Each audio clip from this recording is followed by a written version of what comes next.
Welcome, everyone, to another edition of Standalone, where we go from being ordinary to extraordinary. And I am committed to only bringing the best in the world to you. And I know, I have a certainty that today we are going to make an impact in the lives of millions.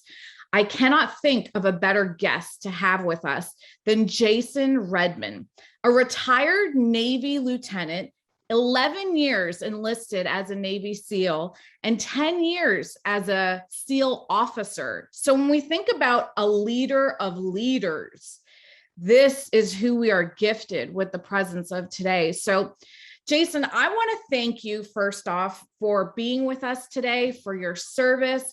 And I really want to dive into your book that everyone needs to get their hands on, because we're going to talk about this overcome mindset that everyone has to tap into. There are things in life that you should do, and there are things that are a must.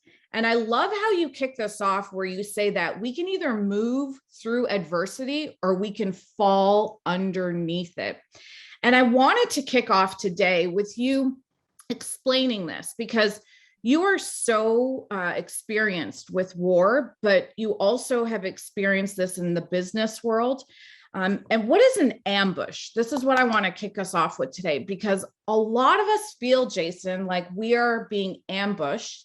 We have to keep things in perspective, right? Because the ambushes are different for different people. But I want you to define that for us today as we then lead into that's what an ambush is. And now why do we have, it's a must. We have to develop an overcome mindset. That's right. Well, Sabrina, thank you for having me on. It's an honor to be on the Standalone podcast. And as a leader, oftentimes you do stand alone and it can be lonely, but you surround yourself with great people. You build an overcome mindset. You figure out the aspects of leadership that we'll talk about, and it'll make the difference, like you and I were talking about right at the beginning. But, it's funny you say, so many people feel like they're being ambushed. Well, I'm gonna pull the curtain back, the magical wizard. I got bad news. You are being ambushed. The reality is, in this life, we all get ambushed. We all get hit, and getting into the nuances of ambushes, we can do that in a couple of minutes. But the bottom line is, I survived a pretty vicious enemy ambush. Bullets and bombs on the battlefield, closest fire mission, meaning we called rounds directly on our position, 15 enemy fighters. I was shot 8 times by an enemy PKM machine gun between my body armor, my body, my face. My teammates were shot. It was a brutal, brutal engagement, but thankfully, thanks to my teammates fighting back, thanks to the Air Force air assets we had overhead, and then, of course, thanks to the amazing medical personnel who saved my life, I am still here. And oftentimes when I tell, really the overwhelming nature of that story, people are like, oh my God, I could never relate to that. That's just like mind blowing. But the reality of life is this. You may say, well, I can't relate to that battlefield ambush, but because you can't relate to the bullets and bombs of the battlefield. But the reality is everyone gets hit by the bullets and bombs of life. And we all, get these unexpected things that come along, or sometimes we even see them coming. But they hit us, they knock us down. These last couple of years, we've had countless ambushes. I mean, we have had the ambush of COVID that's impacted our businesses, that's impacted our families. We've had massive political division. We've had political unrest. We are now rolling into some of the highest inflation and supply chain and hiring problems I think we've seen, at least in my business lifetime. And because I speak to businesses all across the world, everybody's feeling it across all industries. Well, those are ambushes. And the problem with ambushes is when they occur, in military terms, we talk about the point of attack is called the X. Mm-hmm. And when you are ambushed, you are on the X. You are in the point of the attack, the point of the incident, the point of adversity, the point of the crisis, if you will. And it's human nature to focus on that point. It's when we feel the most overwhelmed, the most stressed. Most of us tend to say certain things like, oh my God, there's no hope. It's too overwhelming. it's outside of my control. There's nothing I can do. Or they say, oh my God, this is such a bad day. How do I ever get out of it? And all these things are lies, and just our brain goes into this mode. But the reality is, and it is the foundation of everything I teach, you just have to have, that is what the overcome mindset is. You get off the X. You don't sit there and dwell on it. You don't dwell on the pain. You don't dwell on what you lost. You don't look for someone to blame. You don't look at, oh my God, it should have been our best year, or this would have happened, or that could have happened. You just say, guess what? I got ambushed. I got to get off the X and drive forward. And that's what makes a difference. The most successful people I know, whether it's Navy SEALs, whether it's Olympic athletes, whether it's Fortune 100 or 500 companies, the ones that get off the fastest, they don't just survive, they thrive. Yes, this is so powerful, because what you really clearly demonstrate in your book is that more are coming, right? And you say we'll suffer from maybe 5 major ones in our lifetime. But, there was a pivotal moment. So in 2007, you suffered the ambush in Iraq, and then you ended up on the hospital bed, and you made this pivotal decision in this moment in time when you were coming in and out of consciousness, where you said, like, I'm not going to be a victim. And I love your story, Jason, because you're very open, where you say, like, you've had leadership, fallbacks, and then you find it and you pick yourself up. But in that moment in the hospital bed, you had every right to be a victim. It was the most logical path that you could have followed. And you chose the uncommon path. You chose to make a decision, to write a letter, put it on the door so that you could control the energy that was around you that helped in your recovery process. Could you touch on that, where, like, in this moment where we're on the X, right? And this is another X for you. After you got away from Iraq, you were in the hospital bed, another X. What made you, in that moment where you could have logically said, I have every right to be angry, upset, I have every right to do this, but I'm not going to? What inside of you made you write that letter and then pivot so that you could start to rebuild? So this is a great moment, and there's a lot of, we got to peel this onion back, because the reality is, one, I try and tell people all the time, an overcoming mindset is not something you can just switch on when hard things happen. It is built over time. It is no different than working out, no different than building dollars, no different than building different income streams. An overcome mindset is built by doing hard things over time, confronting problems over time, and getting comfortable with being uncomfortable at times. And for me, the injuries I sustained on the battlefield and everything that came from that was actually the second major life ambush. And actually, when that occurred, it was the end of a very long journey. I mean, you talk about at the beginning that I was a Navy SEAL leader, and you're absolutely right. I was both an enlisted leader, and then I became an officer. But just because you carry the team leader doesn't make you a leader. And this is a really important thing to understand. Just because you wear the title that says CEO, or you wear the title that says lieutenant or admiral or captain or executive director or vice president or whatever it is, it does not make you a leader. And I think it's really critical to understand this. So for me, why I have gotten so good at talking about leadership to companies and organizations and teams is because I did lead at this level, but at one point I had failed as a leader, and I failed pretty big. I mean, my first book, The Trident, is all about that leadership failure. And I pull no punches. I said, hey man, I made the mistake that a lot of people make as young leaders. It became more about me and how I keep moving forward than about the mission and the men and how we are navigating the intricate world. Leaders should be looking externally, and the last place they look is at themselves. You place yourself last in the equation. And I wasn't doing that. And all of that led to my downfall. And it led me to almost get kicked out of the SEAL teams. There were guys saying, get rid of this guy. So that was several years prior to me being injured. And the hardest road I've ever walked. A lot of people think, oh my God, you got shot 8 times, 40 surgeries, all these setbacks, all these problems. That must be the hardest thing you ever went through. And it wasn't.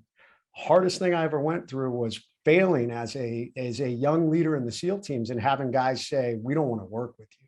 Like, you're dangerous. We don't want you to lead us. As a matter of fact, there were several guys that said, we'd be happy if they kicked you out. And thankfully, I had some leadership that believed in me and said, you know what, you are a good leader. You have great potential. We just need to humble you, and you need to learn what it is to be an effective leader. And over that next several years began a journey for me, a very hard journey that really taught me some pretty amazing lessons. One, for the first time in my life, I did massive self-analysis. And one, I come to realize I wasn't as great a leader as I thought I was. My priorities were skewed.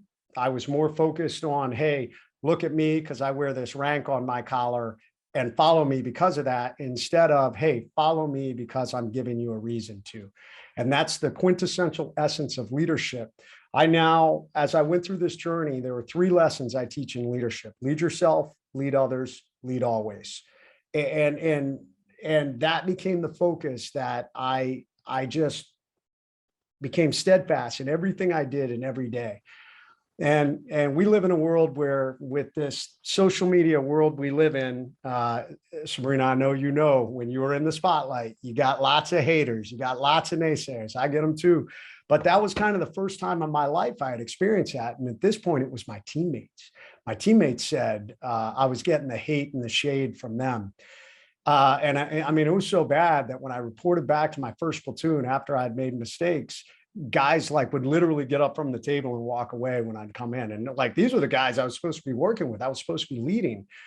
And it took day after day of just focusing on those 3 principles. Lead yourself. 70% of leadership is your ability to lead yourself. Positivity in the face of negativity, structure and discipline in your life, doing the things that you should be doing so that people naturally look at you and say, wow, like, that person's squared away. Like, I want to be on their team. I don't know what happened in the past. Maybe they messed up, but I want to be on their team because they get it done. And that's an important lesson, because it's never too late for anybody to come back. I meet a lot of people that say, well, I failed, I fell down, I had this happen, you know, this broke, my business failed. Guess what? It's never too late to come back. I am living proof. So this 2-year journey culminated with that deployment in Iraq. Everything was back on track. The guys were like, dude, we'll follow you. You have shown that you have the ability to lead. You've shown you have the ability to make the right decisions. And I was on track for my next leadership position. I actually had been recommended for our next tier SEAL team to screen for that. I was coming home from that deployment to screen. 1 week before coming home, I got all shot up in that gunfight.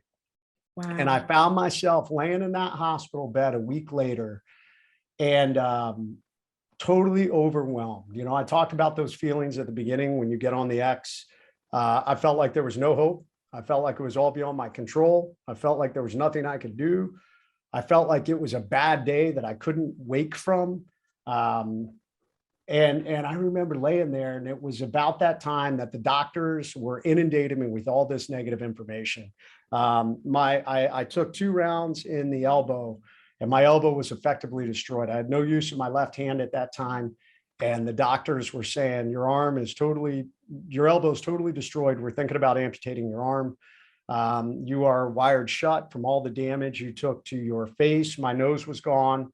I had tubes coming out of what was left of my nose. My right eye orbit was shattered, and the eye had been messed up. So I had an eye patch, and they were trying to fix that and figure this out. And I was faced with, okay, so let me get this straight. My special operations career is over after I just got it back on track. I'm going to be permanently disabled, and I'm going to be forever disfigured. And the doctors were telling me it's going to be years to put me back together. And all about that same time, I had a couple of people that came into the room and were talking about, what a shame, what a pity. We send these young men and women off to war, and they're never going to be the same. They'll never be able to be successful. This is an important point that I want to bring back, that you talked about and that I talk about a lot. I don't know what it is. You know, I talk often about the pandemic we're experiencing in our country, and it's not COVID, it's the victim mindset. There are so many people in this country that are convinced they are a victim. They are convinced because of where they grew up, their demographic, the color of their skin, the gender persuasion, religion, whatever it is, it doesn't matter. They're convinced they're a victim and they can't get ahead because of some tangible property. And that's just not true. And what happened in that room that day is those people tried to place me into the victim box. Oh, because of what happened to you, you're never going to be whole again. You're never going to be able to overcome this. And they painted this victim picture and then they left. And I remember laying in that bed thinking to myself, like, is this me? Like, is this who I am? Is that truly that I will be this broken individual that will never be successful again? The greatest gift you have as a human being and the greatest power you have over being a victim to be a victor is you have a choice. You have a choice in what you're going to do in any situation. And I don't care color, race, gender persuasion, none of that matters. It doesn't matter. Are you going to encounter resistance? Are you sometimes going to encounter haters? Are you sometimes going to encounter discrimination because of something? Yes, unfortunately, it's true. There are bad people out there, but it doesn't stop you from choosing to get up off that X and drive forward and start saying, well, I'm going to make a difference. And it was in that moment that's what I said. I said, you know what, man, you've been through this super hard journey to earn back your reputation as a leader. You know the rules of leadership. Number one, you lead yourself. So guess what? You can lay in this bed and feel sorry for yourself, but that's not really leading yourself. Number two, you lead others. All around me in that hospital were young men and women who had been blown up, burned, missing limbs, traumatic brain injuries. And part of leadership is just setting the example, you know? A large part of the leadership, that's part of leading yourself. 70% of leadership is leading yourself. It naturally inspires others, which is leading others. And I said, you know what, man, you got to set the example. Like, you know this. And number three is leading always. You don't get to pick and choose when you're going to lead.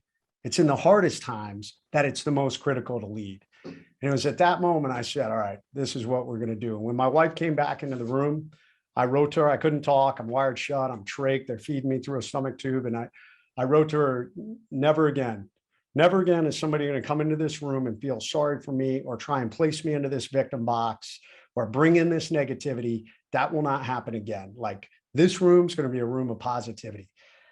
And I wrote out this sign. It said, attention to all who enter here. If you're coming in this room with sadness or sorrow, don't bother.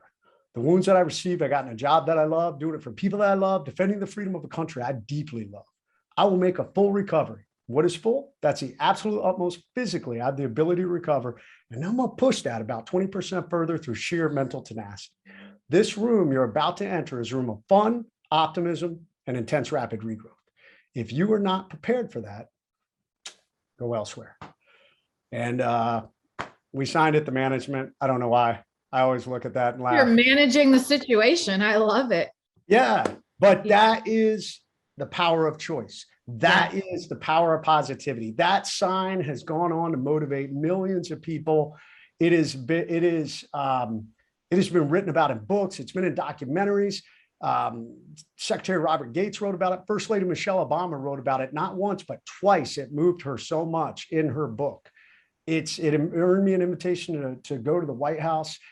I don't tell people, I don't say, hey, look at me, I wrote this sign. I tell people that's the power of choice. That's the power of positivity. You never know what impact it's going to have on the people you are leading around you.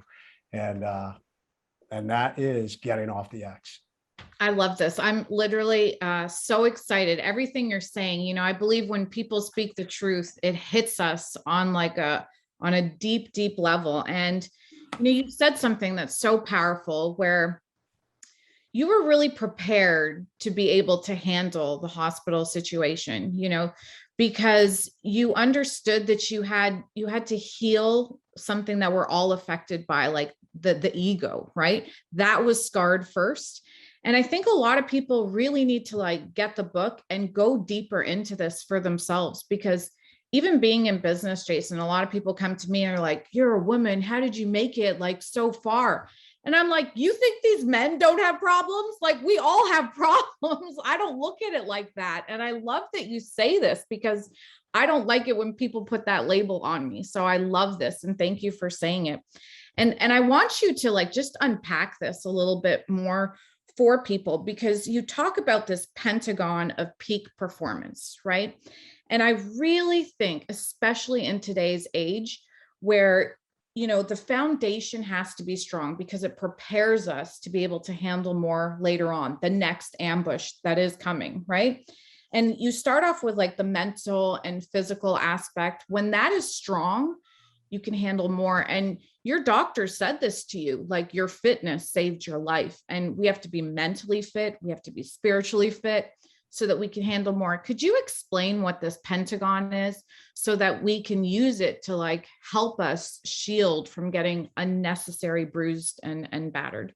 Yeah. So to be a leader, and make no mistake, everyone is a leader. If you're listening to this podcast, I mean, maybe you lead a company, maybe you lead your family, or maybe you're just brand new out there in the world. Maybe you're going through college, and I'll meet people that say, well, I'm not a leader, I'm a student. Well, yeah, you are. You're a leader. You lead at the most foundational level. We lead ourselves. And the better you learn how to lead yourselves, the better you start to become a better leader of others. And the more you lead and deal with adversity, the better you're able to lead always, to now get consistently into this pattern that it doesn't matter the highs and lows and the ambushes you encounter, you're still able to lead through those things because you've built the mental muscles to be able to do that. And what I've come to find, definitely in my own life and working with others that have been through trauma, the more balance we have as a leader. And it's interesting. I've met some other individuals that are out there that are coaching and speaking, and that there are some that say, oh, well, I don't believe in balance. I believe you should be all in all the time. Well, that's just not true. I mean, no one, I don't care how great you are or how, you can't operate at that level all the time because life is complicated. We have our professional lives, and we have our personal lives, and we have our physical lives. And this body we have is the only body you're ever going to get. So how we take care of it, this machine you walk around in, directly impacts everything you do as a leader. Like the better you take care of this, the better the machine works. And unfortunately, as humans, the older we get, the more the machine starts to break down.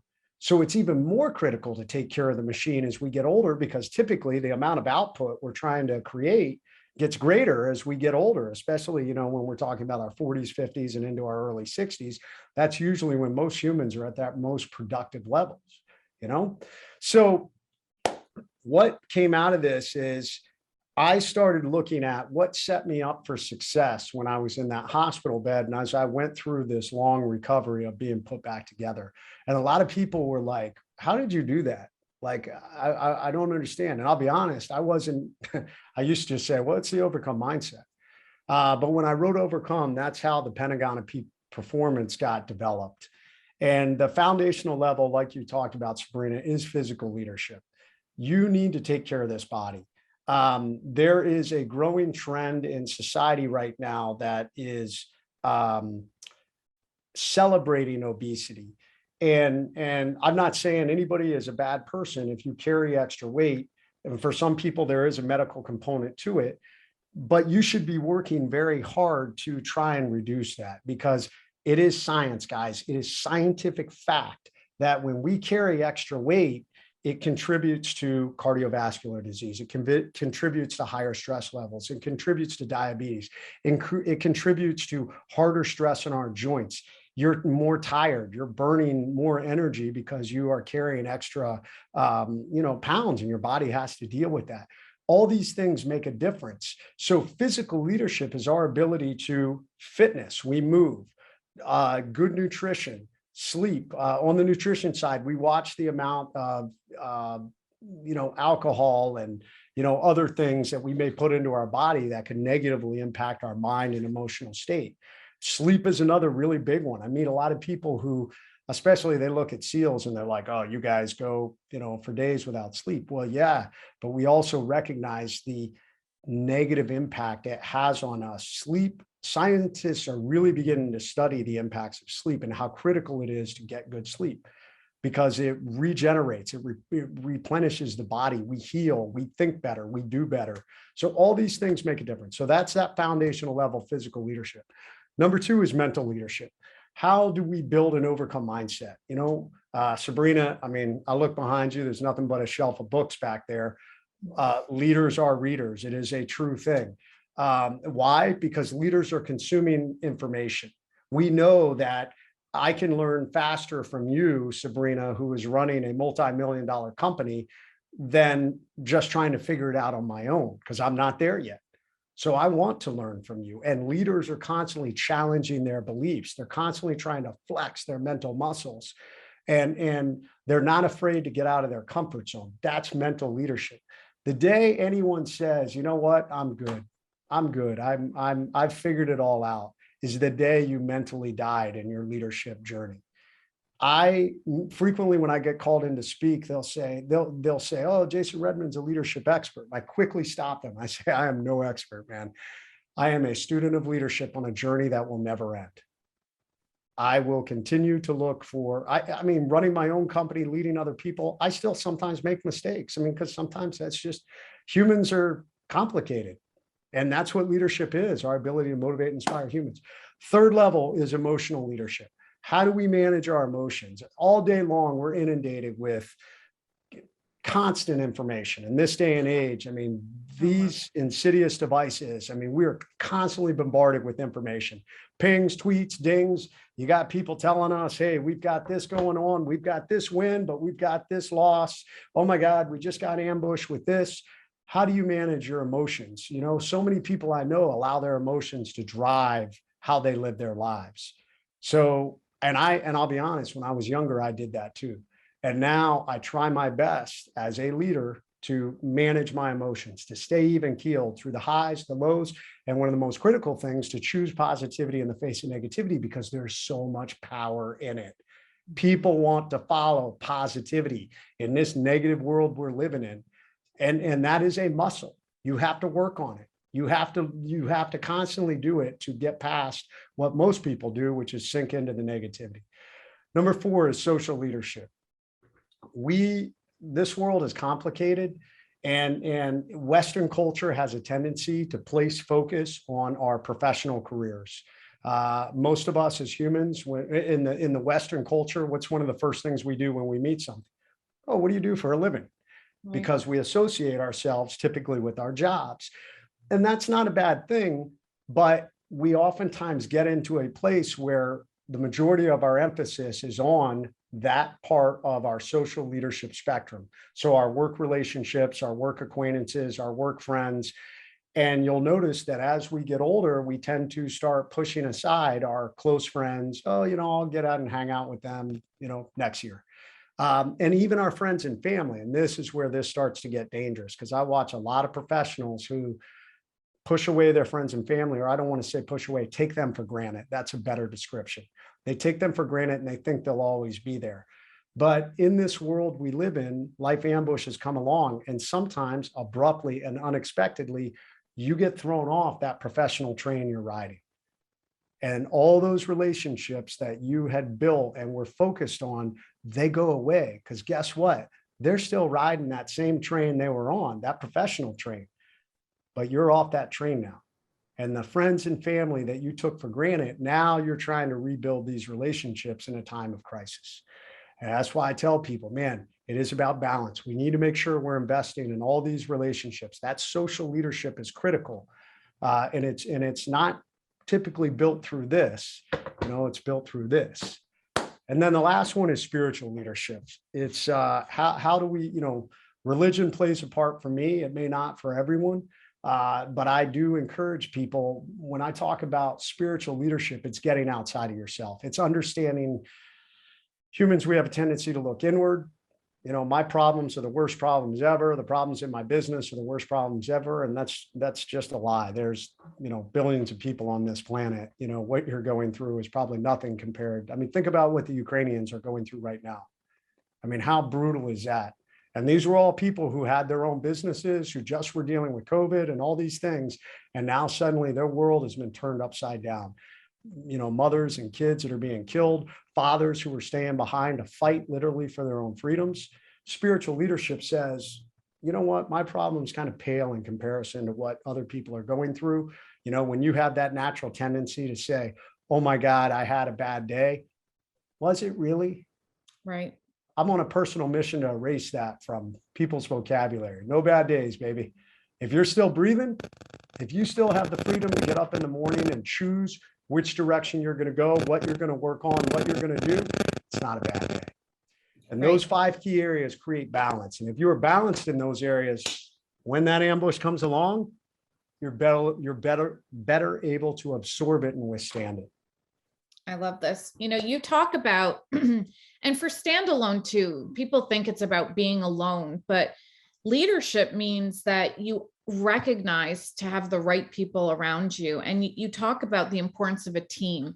When I came into the business world, I was studying to be a doctor. So I was heavy on science. And what made me do well in business is I looked at everything like a system, like how our bodies are systems, and there's multiple systems working together. And this is why I look at a business the way our body works. Like there's different parts, the heart can't be jealous of the lungs. Like you have to know that everything plays a part. And you touch on this in your book, where you have to understand the importance of a team, because in these moments when you need to fall back on someone else, you mentioned your wife, Erica, and you call her the long-haired admiral. And I love this, because she said to you, like, we're going to get through this.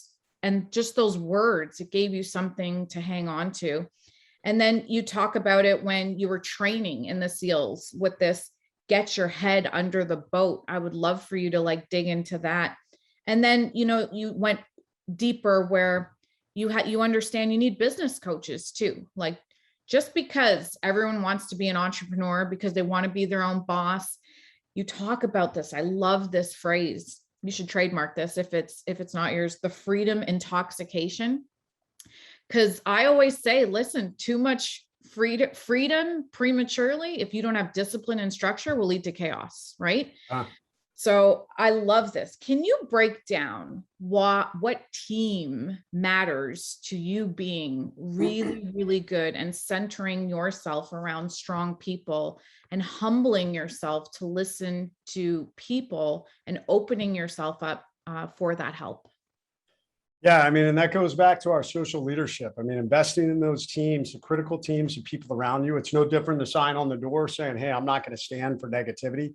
And it's not having yes men. I think that's really important, because you want people to challenge your beliefs. I mean, I'm super creative. I'm an innovator. I'm honestly always thinking of new ideas for our business or things to speak on. And the long-haired admiral and other members of my team, they'll call me out and say, no, that's not a good idea. And I'll take a step back and say, yeah, maybe you're right. But also as a leader, we find that balance, that give and take, where we go back and forth. But at the end of the day, it's understanding a team all has to be moving in the same direction. And this is the idea behind getting your head under the boat.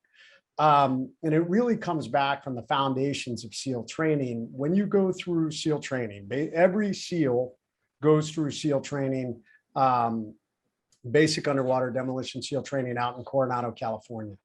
And when you go through, you were put into boat crews, and the boat crew is 7 men who carry around this little rubber boat that weighs about 300 pounds.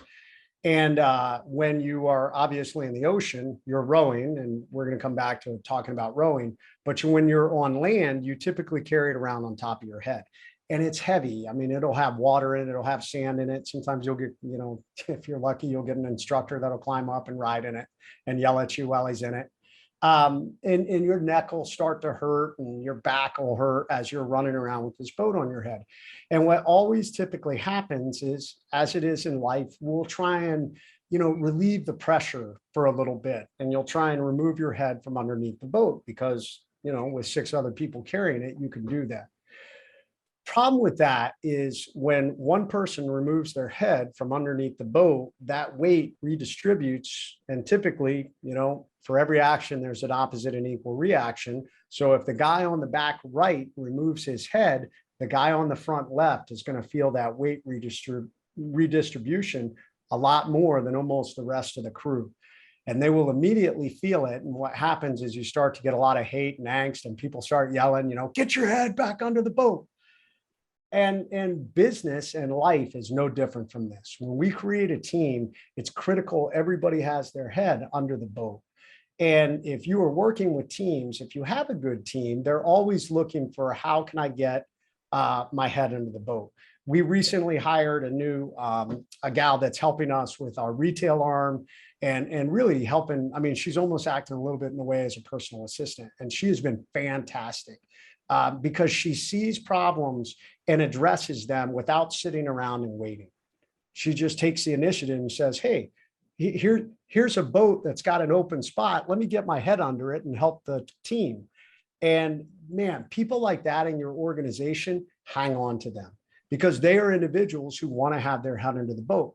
Because when people don't put their head under the boat, what happens is you get anger and chaos and resentment, and you will start to have a breakdown in the teams, because the rest of the people who have their head under the boat, who are actually carrying the weight, they're going to become less focused on moving that boat down the beach, and they're going to be more focused on that individual who doesn't have their head under the boat. And that's where you start to have a breakdown in the team. So as a leader, it's critical. We're always, hey, get your head under the boat. You as the leader also have your head under the boat, and it's making that difference. The other thing we were talking about was freedom intoxication, which isn't really necessarily a teamwork related thing. It's more of an individual related thing. And it is, I think it happens, for me, it happened when I retired from the military. 21 years, I had lived in this incredibly structured world where almost, every minute of my day when I was in the military system, our day was planned out. We have this meeting and we're doing this and we're doing that. And when you become an entrepreneur, you don't have that. You have all this freedom. And for my whole life, I knew, I had a schedule for working out. I had a schedule for the meetings I went to. We had a schedule for training and all these different things. And I started my own business, and suddenly I was like, oh man, this is great. I don't have to get up early again. And if I don't want to work out this morning, I don't have to. But what was happening is laziness, really, in my opinion, was setting in. That freedom intoxication that I talk about. Next thing I know, I wasn't getting out of bed till like 9 a.m. or later sometimes. And, my day was getting away from me, where I wasn't getting the things done that I needed. So this is a dangerous thing. I see it in entrepreneurs. That's why rule number one, how we lead ourselves, how you put structure and discipline and make sure you're getting those things done that need to be done. People often ask me, well, what time do you get up? Normally I get up at 6 o'clock. Some days I get up at 5:30. For me, and they're like, well, Jocko gets up at 4:30. And I'm like, yeah, man, good for Jocko. Good job, bro. He's a friend. I love Jocko.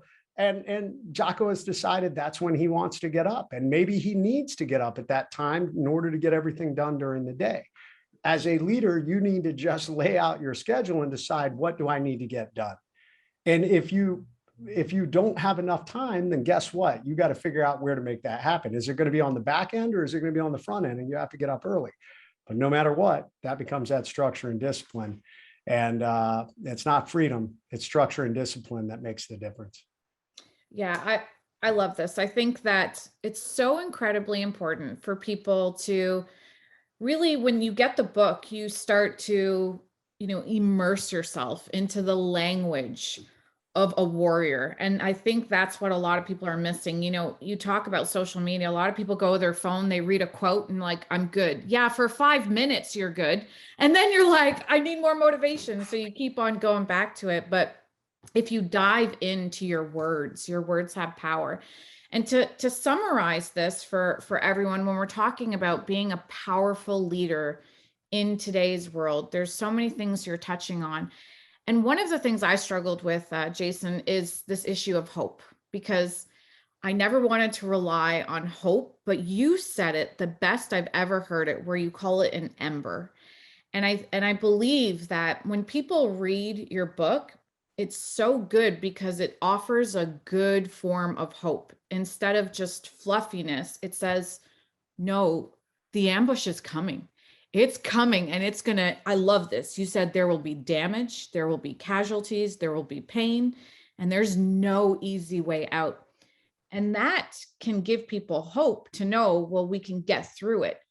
Can you tie this all together for our audience to let them know, like, number one, be grateful because you're a world traveler. You've seen people living, what we complain about in this country. My goodness, it's someone's dream. It's someone's dream.